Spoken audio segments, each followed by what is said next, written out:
Hey guys, it's me and Bryce again. Once again, we're going to hit a few of the bowls, 35 of them. We're going to hit 3 of them over the course of the next 4 shows. So pay attention, keep them updated. First, we're going to start off with the Independence Bowl with Air Force at Georgia Tech. 2 outstanding wishbone offense versus a triple option. What do you think is going to happen? It's really interesting. You got the first place in the nation rushing, which is Georgia Tech, and you have the second place in the nation rushing, which is Air Force.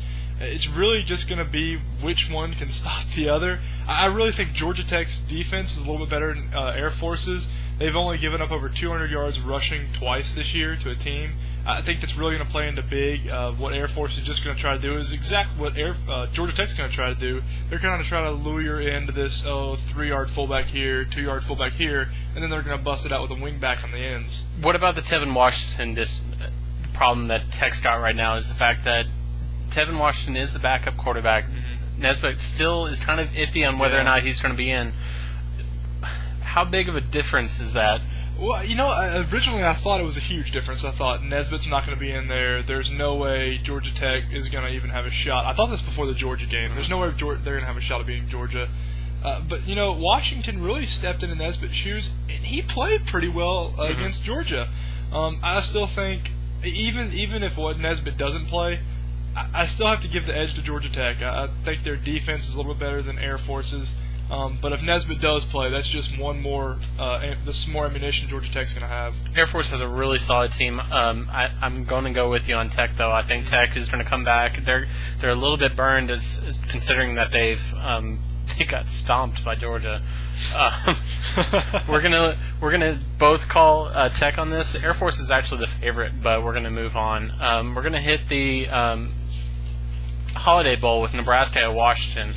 Nebraska, kind of an underwhelming year. They were originally picked to win the Big 12, ended up not working out that way. And Washington, the only reason Washington's actually in this thing, and you guys have to look at this, there's only 4 teams in the Pac-10 that's actually playing in bowls because USC couldn't play, but 4 teams that are up against really tough opponents. Mm-hmm. And I'm really thinking that Washington's just up against nothing right now. This is a really good matchup. It already happened once the year. Washington did lose, but you give Jake Locker a little bit more time to mature, give him a few more weeks to look at the Nebraska defense. I think this is going to be a terrific matchup.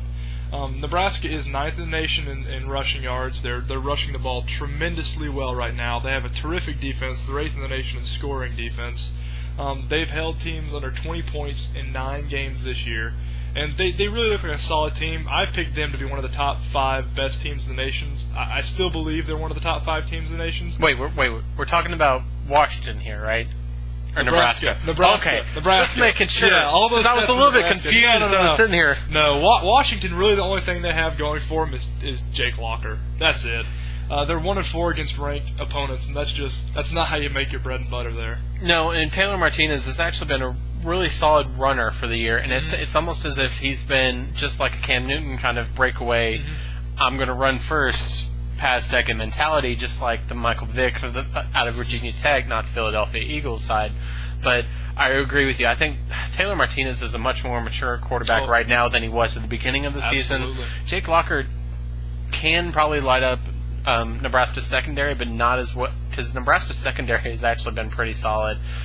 So it's kind of up in the air. I'm really thinking it's a 14-point underdog right now is Washington against Nebraska. But if I was a betting man, I would bet on Washington, not to win, but to take the spread. I don't think Nebraska's going to be about 14, but I do think Nebraska is going to win. Taylor Martinez, their last meeting, had almost 300 yards, all-purpose, and 4 touchdowns.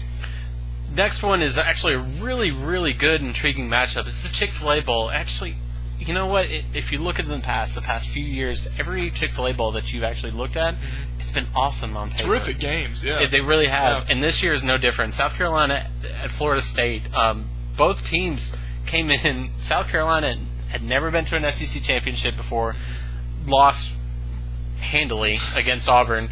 But Florida State has actually come out this year, beat the rival Florida, which they haven't done in. Can you count? I looked up the stats against Florida. I think they were 17-33 against Florida all time. Both teams are actually really even, kind of middle of the pack on total yards, on offensive side of the board. Both of them are 9-4. They're both doing really well this season. Under Jimbo Fisher, first-year head coach, South Carolina, it's the old ball coach. He's going to play it the same way he has. Marcus Lattimore has been outstanding all year. The freshman, he's just gonna get better. Especially if you look at him starting with the Georgia game. He just ran completely all over Georgia. South Carolina has just got a better defense, in my opinion, than Florida State does. Sorry, AJ, I'm going to have to throw Florida State under the bus. Their defense isn't as good as South Carolina's. Plus, Florida State, what was the stat that you threw out to me about against the SEC? Florida State has played against the SEC in 114 games. They have a winning record against one team. Goodness. They've played against 8 teams, combined 114 games, and they have a winning record against LSU. It's the only team they have a winning record against. I really think South Carolina is going to win this. South Carolina is a terrific team, excluding that SEC debacle, which, you know what, I don't know if there is a team in the nation that can match up against Cam Newton. He's a freak. He's sick. More to come on that, guys. Yeah. Trust us. But South Carolina lost. They lost to Auburn twice. They're in the national championship game. They're one of the 2 best teams in the nation. So there's 2 losses for them. Their other loss came against Arkansas, against Ryan Mallett, he's in my opinion, he's a pro-ready quarterback right now. Absolutely. Really the only loss that I see on their schedule that was one of those you look at and say you should have won it was the Kentucky game. And even then, Kentucky wasn't scrubs this year. They were still pretty good. Kentucky actually is bowl eligible this year too, and you can't really throw them under. None of those 4 losses, South Carolina needs to look at the back of the schedule and say, "Oh, we really should have won that game." Mm-hmm. I've got South Carolina in this game. I really think the SEC is going to overpower Florida State this game. I can't see them. I'm gonna have to go with on the other side. I'm gonna have to go with FSU on this one. I really think if Christian Ponder can get outside and get into a groove, he's also another one of those great quarterbacks, and he kind of plays like Ryan Mallett, not the same level of play, not the same talent, but along the lines of kind of the same style. Mm-hmm. So I really think if Christian Ponder can get outside, throw a few balls, I think they can get up on him.